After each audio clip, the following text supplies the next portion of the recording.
Good evening. How are we? Back again for a video. It's been a while. Do apologise. It's been a bit of time between uploads here on YouTube. But if you did watch my last video on the new Skywatcher mount, yeah, weather's just been absolutely horrendous in my neck of the woods. So we've hopefully gone through the worst of it, and we are now looking at some clear skies for the winter, so that's great. So tonight we're out here in the scenic room again, my favourite part of I guess Queensland, southeast Queensland, where the skies are reasonably dark. I just saw a meteor just above my head. Look, first off, before I get into the video, I do need to make sort of an announcement, just so I'm transparent. Just recently, officially, I have become a Skywatcher Australia ambassador. So I need to sort of say that out loud and to let everyone know that yes, I will be using Skywatcher gear. I will be reviewing it still, but my opinions are my opinions. They're not influenced by Skywatcher Australia. They explicitly expressed to me that under no obligation do I have to say anything positive about my I guess usage of their gear. So if they do give me anything to review or test, I'm allowed to say whatever I want. And they don't get any input into any of these videos or any reviews that I do. But in return, they do offer me gear to loan and to review, and I can purchase stuff at an ambassador discount. So I just wanted to get that out front and clear that up. I don't want to, I guess, do a video and think that I'm biased in any way. I did take on.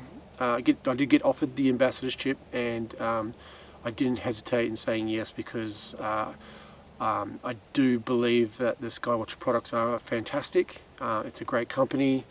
I do love all their products. I've obviously been using their products beforehand, so that's why I accepted it. So I just wanted to get that clear and out of the way before moving on and talking to you soon about the gear I'll be using tonight, which you've probably already seen in the title of the video.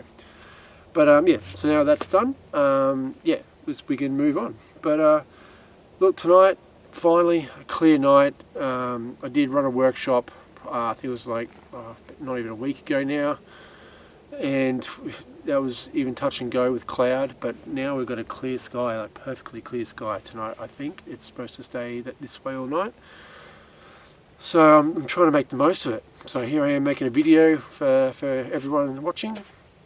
I'm about to probably go set up a time-lapse / star trails shot. I just want to get that up and running so I can leave that go for as long as I can. But then I am going to be wanting to try and do a nice big panorama shot. For us here in the southern hemisphere, the Milky Way core is already quite high in the sky. So by the time I get a chance to shoot it, I'm going to want to shoot it over to my right here in the west setting. I want to get a nice Milky Way bow. It's already June, and I can't believe that we're now already able to get a panorama in the western skies before sunrise. So that's the objective for tonight, is a nice tracked panorama of the Milky Way over in the west. Hopefully get a nice star trails image somewhere. I don't know what composition I'm going to find, because with all the recent weather and rain, where I'm at next to Mugara Dam, the water levels are very high and I can see the water from where I'm sitting, which normally you can't. So yeah, I'll have to go for a bit of an explore first. But look, I'll stop blabbering along and I'm going to get this set up, and then I can start talking to you about the piece of Skywatcher equipment I will be using tonight.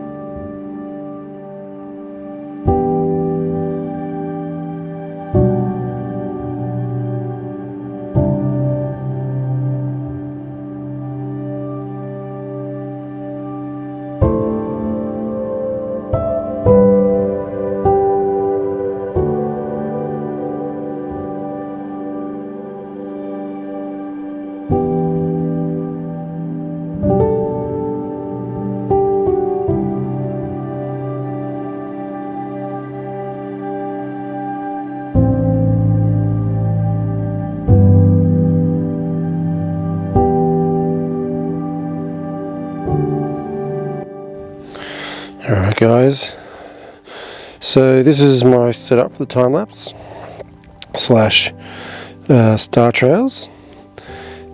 I wanted to get a low composition because you always want to sort of get that low perspective, and then make the sky the more the feature.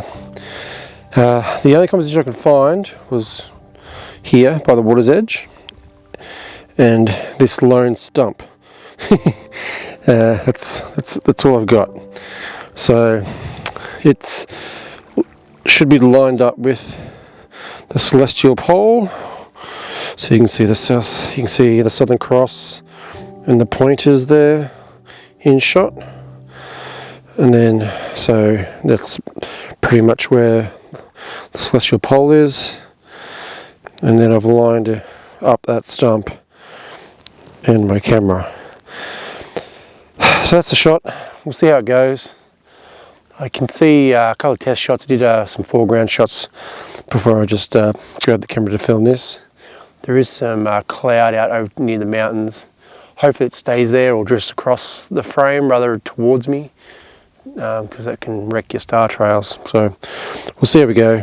But that's the setup.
So yeah, that's all set up now, the time lapse. That's good. What I didn't mention though, I just thought I'd chuck this in. I did have a lens warmer on. It's getting a bit cool now, and I think the temperature's going to drop a bit further, so I don't want the lens to fog out. So I've got a nice little lens warmer on that lens. So yeah, should be good. But anyway, look, I just want to touch base. Here it is. It's the Skywatcher Star Adventurer Mini. Now, I've only had this. I guess what's today? I haven't even had this tracker a week. I have used it once. Luckily, there was some clear skies the day after I got it, and I was able to give it a run. But as you can see, like, this can fit in the palm of my hand. It's tiny. I'll chuck up a little photo I shared on my Insta stories. Yeah, it's up against a little roll of film. Like, it's tiny. I knew it was small, but I just didn't realize exactly how small it really was. Because when you see it in person, it's tiny. And for a tracker to be that small, and to be able to track and hold up to 3 kilos of gear, which, like, 3 kilos is quite a lot. It's more than enough for what I'm going to be using for just doing tracked night skies. So yeah, I was wrapped, and I did test it out, and I used my modified 5DS with my Sigma 50mm, so that's a quite heavy lens, and it's a DSLR body. And I did a 3-shot pano of the Milky Way core, and my camera had to be hanging off the side of the tracker to shoot pretty much straight up, because by the time I got to actually take a couple of photos the other night, the Milky Way core was already up overhead, and yeah, it tracked beautifully. They were 2-minute exposures, 3 of them in a row, and yeah, just beautiful. I couldn't believe it was able to just track so well with so much weight hanging off the side of it. So that was that's a decent stress test for it. I can't say I'd be using it like that all the time. So I think any normal, general sort of shooting of the night sky in you know, your portrait or horizontal orientation. No dramas, absolutely no dramas. So yeah, I've got, this is my little setup. It's on my Leofoto tripod, the VH30R head, which acts as my latitude base. And then I've got the Alan Wallace Z bracket to level out my Leofoto ball head, and then that's my setup. And this is going forward, this is going to be my nightscape little setup, and that's it, in the palm of my hand. No more Star Adventurer 2i. I'll leave that for sort of like 135mm sort of lenses, a bit longer focal lengths. So I'll leave that tracker for that, and eventually, hopefully by the end of June, I can get my hands on a Skywatcher Star Adventurer GTI finally, when the stock becomes available. So that's pretty much my tracker setup as well. So look, stoked with this little guy. I guess the one downer, and it's documented throughout YouTube if you look up the Star Adventurer Mini, there is a button on it to sort of activate it or turn it off. Anyway, you hold the button to turn it off. You have to engage the equatorial mode via an app, but honestly it connects straight away. And even out here, as soon as it's on, my phone will recognize it, it'll automatically just connect. And I just got to, essentially I've got it set up so I just press run and it just starts tracking. So it's really not that much of an issue, it really isn't. Like the only other tracker similar, pardon me, is like the move shoot move tracker. And yeah, it does have a couple of buttons, but I have used the move shoot move. I have owned it. I did get rid of it. I just didn't find it a good fit with my heavy DSLR setups. But yeah, now being affiliated with Skywatcher, I've got my hand on one of these Star Adventurer Minis, and yeah, wrapped with how it performs. It's fantastic. But early days, it's early days. So I'll keep using it. I guess I'll touch on it down the track after this Milky Way core season, see how much I love it by the end of the season. But so far, first impressions, super wrapped, super wrapped. But yeah, look, I'm going to stop yapping now. I'm going to stop recording. I'm going to get some sleep, and I will, I guess, catch up with you guys a little bit later on, because yeah, I've got a few hours until my shot gets into position. Great, cheers guys, chat soon.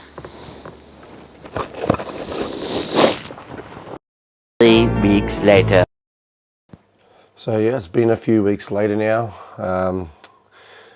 It's been, I guess, a bit of a hard slog to get this image done finally.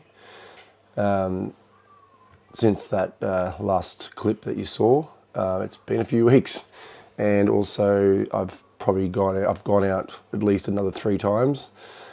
Fourth time though, lucky, and I did finally get the panorama shot that I was after. So persistence pays off, but yeah, just a few tired nights and pushing myself when I wasn't 100% to try and get the shot in between cloudy nights and rainy days, and yeah, but finally got the shot. So look, I want to leave it there. This video has been going on for a while. It's also been taking me a while to make it. But yeah, I hope you like the shot, because I've gone through a lot to get it, and look, I'm pretty stoked with this final outcome. So I'll leave it there. Thanks guys for watching. Sorry the video's a bit disjointed, and even as I film this now,